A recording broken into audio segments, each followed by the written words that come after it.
Special reporter Amooti Omubalanguzi ku 96.3 BT.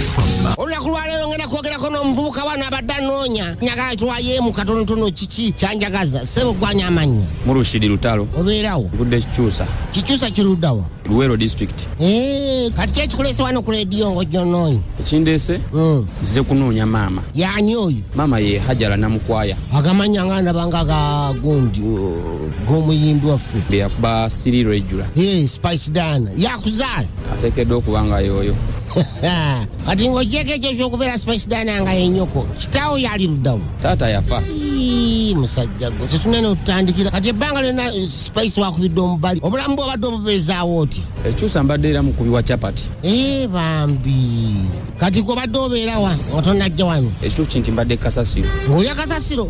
bannange ne ku mbalaza okwebaka kukyalina ebintu byange ebimba bibbi abo banno bennyini babadde onabo ku street bakubbi kati kankubuuze katwe neeyo Kikyusa gye badde obeera bakumanyi bw'oba oyogedde mu tawuni nga nnamba yonna bayinza okuba bammanyi nga Kikyusa oba nga Katwe zone bangambye ejo ofubutuka enjaga yesingayo kituufu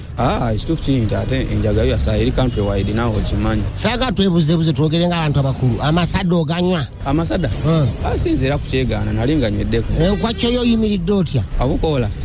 nsobola okukagaaya bwe mba nga mbadde nfunye chance ekagaaya kati nga gwe omwana enzaalwa y'Ekikyusa sooka ompe ku bwino wa Kikyusa oyo Kikyusa ali ati kye bayita Kikyusa ye erimu ebikubwa apaani kati nga ebikoola